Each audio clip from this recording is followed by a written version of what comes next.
Hello there, welcome back to the Japan Game Junk podcast. Today, I'll be going over some places that were visited in September. That's right, now into September of 2024. This is September 9th of 2024. Today, going to talk about a visit to the hard-off, off-house, hobby-off combination store in Higashikurume of Tokyo. This is a city in Tokyo, but it feels very suburban. It is basically the same as Saitama Prefecture. It's right there on the border and has better links to Saitama than to central Tokyo, but still, in Tokyo, Metro Prefecture is Higashikurume. And this is maybe one of two, depends on how you think about it, but that'll be discussed in the next episode of hard-offs in this city.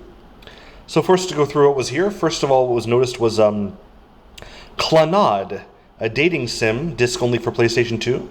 Lately going a bit up in price for this system. I think it's pretty cheap for Xbox 360 or Dreamcast, but PS2 version a bit more expensive these days, and disc only was just 100 yen, so I got that.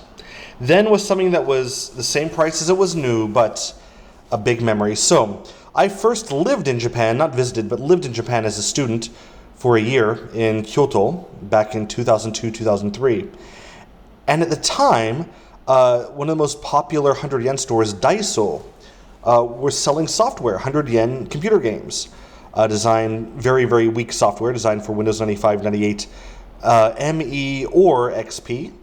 And I had a Windows XP computer, a little laptop there at the time, but it was very weak. But I could play these 100 yen store games, and one of them that I really liked was called Hajiki.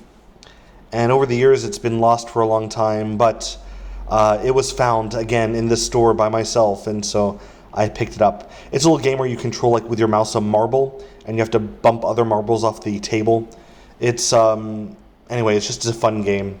If you have a way to play it in any capacity, I suggest Hajiki. But yeah, found that for 100 yen and very happily bought it. The only difference is that now the tax is 10% instead of 5%, so it was 5 yen more in the end. Also, 100 yen was TV hockey. It's an air hockey simulation game where you have the paddles you put on the table. It's basically a one-game console, right? And you connected with AV cables to the TV. And it looked like it would be a little bit of fun, but it was also huge. And yeah, I already have enough issues with space at the moment, so probably better not to pick that up. But if you want to give it a try, it's 100 yen at this store. Also, which was interesting, was for the Super Famicom, Wonder Kitchen. I think it's a cooking game, and I've never really seen it before, but boxed in very good condition was 6,000 yen. Also, for 6,000 yen was Tarot. Just a tarot fortune-telling game for the disc system. Complete in package for 6,000 yen, and didn't get it, and I don't believe such things, but yeah.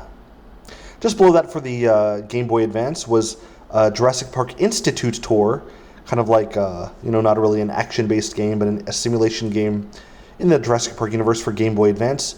Boxed was 9,000 yen, what? I got mine, I think I did get mine boxed for about 500 yen a few years ago.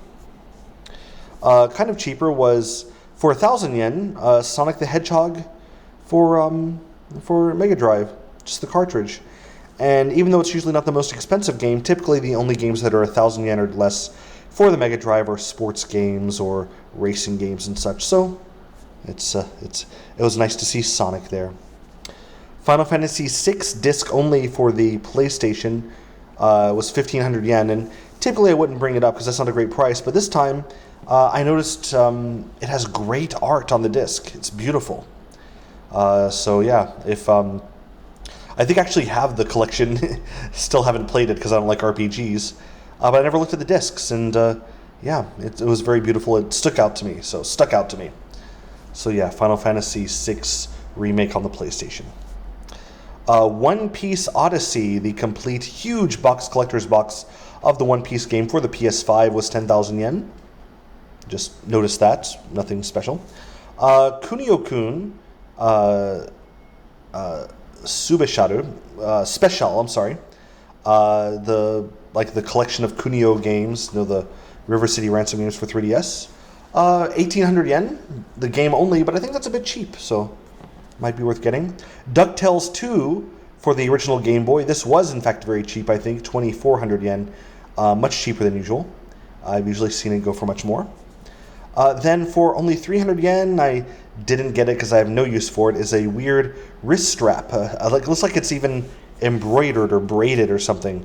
A strong fabric wrist strap. It says Final Fantasy VIII. Looks like it was a bonus if you bought the game pre-order or something. But I don't need a Final Fantasy VIII strap, so I didn't get it. But if you want one, it's 300 yen here at that store. They also had the Hori monitor I've often used, as you've seen on the YouTube channel. The PS3 Hori monitor, the PS4 version, was being sold here for 10,000 yen.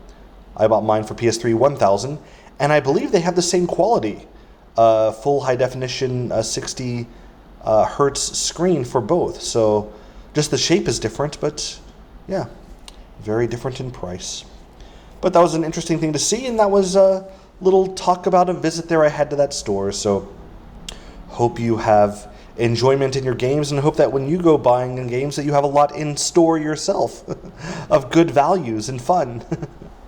All right, that's it.